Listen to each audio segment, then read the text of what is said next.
안녕하세요, 김세입니다. 오늘은 인생을 빛내는 탐욕의 원칙이라는 책을 한번 보도록 하겠습니다. 이 책에서는 자신감에 대한 이야기를 해요. 여러분은 자신감으로 뭐라고 생각하시나요? 자신감이 생겨, 솟아나 막 이런 표현 쓰잖아요. 근데 이 책의 저자는 이렇게 말을 합니다. 자신감 생기는 게 아니야. 원래대로 돌아가는 거지. 여러분은 이거에 대해서 어떻게 생각하세요? 자, 사람들은 이렇게 물어봐요. 자신감이 생기려면 어떻게 해야 될까요? 자신감은 생기는 게 아니에요. 자신감이 그럼 최고인 순간은 언제일까요? 1번 태어날 때, 2번 젊은이일 때, 3번 나이가 들었을 때. 몇 번일까요? 자신감이 최고인 순간은 언제냐? 바로 우리가 태어날 때입니다. 그러다가 성장하는 과정에서 사람들과 관계를 맺으면서 조금씩 자신감이 상실됩니다. 너는 안 돼. 능력이 없어. 야, 100점 못 맞았네. 빨리 해. 제대로 해. 착하게 굴어. 이런 말은 자신감의 눈금을 차츰차츰 아래로 떨어뜨리게 된다는 거죠. 태어난 순간의 최고 상태가 쫙 유지되는 경우는 거의 없어요. 왜? 누구나 혼나면서 자라니까. 많든 적든 자신감의 눈금이 그래서 점점 내려가게 됩니다. 다시 말해서 자신감은 새로 생기거나 더하는 것이 아닙니다. 그러면 뭐냐? 원래대로 돌아가는 것이다. 갓 태어난 아이를 한번 상상해 볼게요. 갓 태어난 아기는 자신감으로 똘똘 뭉쳐 있어요. 배고파도 쉬매려도 더워도 그저 존재하기만 하면 돼요.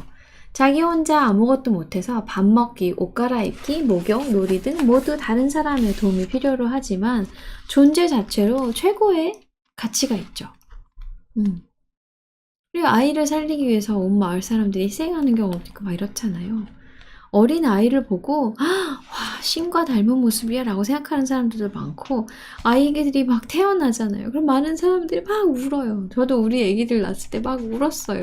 너무 예쁘잖아 막 이러면서 이 저자도 아이가 태어났을 때 산부인과에서 아기를 딱 봤을 때 신이 내려왔다라는 생각이 들 정도였대요. 모차르트의 디베르디멘토 제1번 D장조 K136이 흐르고 있었는데 정말 신이 세상에 내려온 느낌을 받았다고 합니다. 본래 신이었던 인간들도 서서히 자신의 신성이 자신감이래요. 자신감을 잃고 타인이나 환경에 의존하기 시작합니다. 자신에 대한 답을 주위에서 구하려고 하는 거죠. 본래의 신의식에서 멀어지는 것입니다. 그래서 어떻게 해야 되냐? 신의식에 이어질 때 사람은 잠재의식의 방해도 초의식의 뜬금없는 요구도 초월해 버린다고 합니다. 이게 무슨 말이냐? 망설임이 없이 내키는 대로 뭐든 하게 된다는 뜻이에요. 예를 들어보면 아기가 울고 싶을 때 울잖아요. 그리고 자고 싶을 때 자죠. 마음대로 하죠. 무엇이든 있는 그대로 하고 싶을 때 하고 거기에는 망설임이 하나도 없습니다. 자신감이 넘칩니다. 이것이 바로 인간에게 주어진 가장 신에 가까운 모습을 드러내고 있다는 거죠. 만약에 지금 여러분이 하고 싶은 일이 있다고 한번 쳐볼게요. 그런데 혹시 그 일이 떨어진 자신감의 눈금을 메우기 위한 건 아닐지 한번 생각을 해보세요. 내가 이렇게 하면 인정받을 수 있겠지. 이렇게 하면 자신감이 생기겠지. 이런 조건으로의 느낌이 있다면 그거는 이미 신의 상태가 아니라는 것입니다. 자신감이 떨어진 상태에서 자신감을 채우기 위해서 아둥바둥 하고 있다는 거죠. 바닥으로 떨어진 자신감은 뭔가를 하거나 남에게 인정받는다고 메워지지 않습니다. 이렇게 말하는 사람이 있어요. 나는 솔직히 원하지 않았어요. 그런데 의사가 되면 아버지께 인정을 받을 것 같았죠. 어렸을 때부터 나는 엄하게 컸거든요. 그래서 100점을 받지 못하면 혼났어요. 그래서 의대에 들어가기 위해서 학원을 다녔고 나중에 의사가 됐는데 하지만 어딘지 모르게 불안하고 허무합니다 라고 말해요. 이건 자신감이 없었던 사람이 공부로 커버를 하려고 했지만 여전히 나는 불안하고 허무하다라고 말하는 거죠. 인생이란 자기가 태어났을 때 그 신성이 가득한 모습으로 돌아가는 것입니다.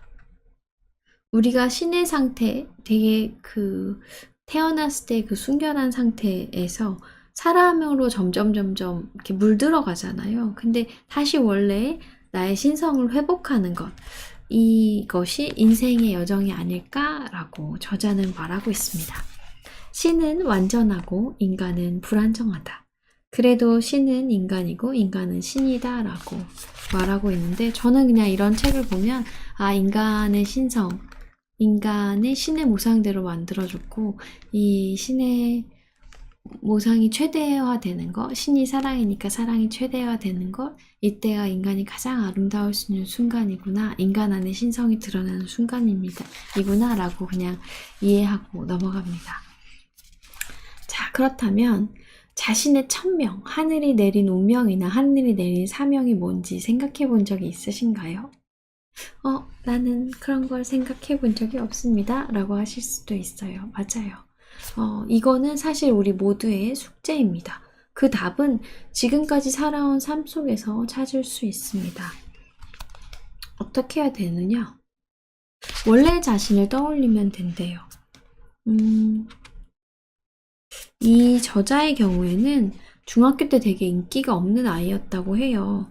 이성하고 이야기 나누는데도 되게 서툴렀고, 근데 고등학교 때 어쩔 수 없이 1학년 때 앞에 나가서 이야기를 해야 되는 상황이어서 이야기를 했는데, 뜻밖의 사람들이 자기 이야기를 좋아해 주는 거예요. 그 일로 친구들 사이에서 인기를 얻었다고 합니다. 그리고 이야기할 때마다 사람들이 주목해주고 대박이 났죠.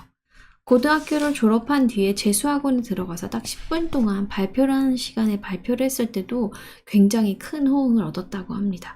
그 후에 학생들이 곁으로 모여들었어요. 그때 알았다고 합니다. 내가 말을 잘하나?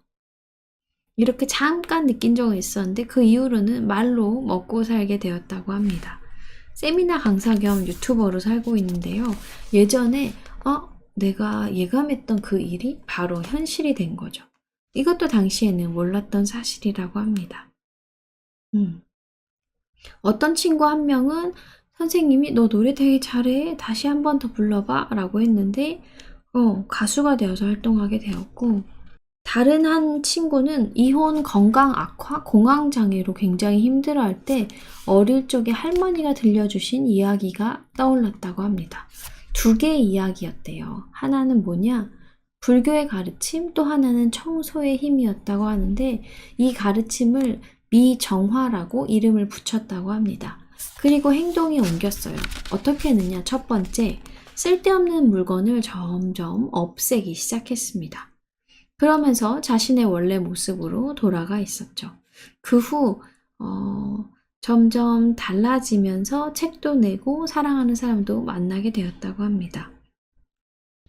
자신의 사명, 내가 왜 태어났지?가 궁금한 분들이 많잖아요. 그러면 이렇게 질문을 하면 된다고 합니다. 옛날의 나야, 내가 뭘 좋아했지? 옛날의 나야, 내가 뭘 잘했지? 옛날의 나야, 내가 뭘 했을 때 사람들이 쟤 좀 다르다? 라고 쳐다봤지? 옛날의 나야, 내가 언제 가장 자연스러웠지? 라고.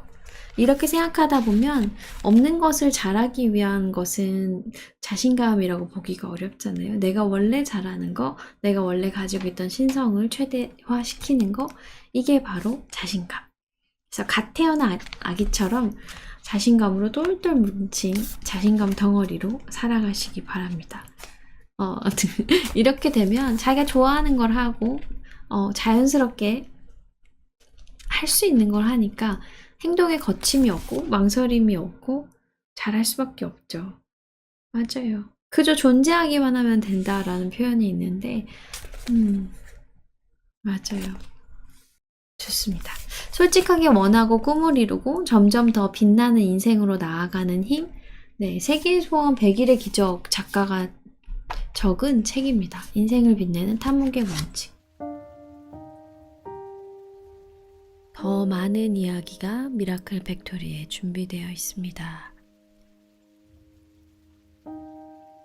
김새의 유튜브 함께 해주셔서 감사합니다. 사랑합니다. 축복합니다.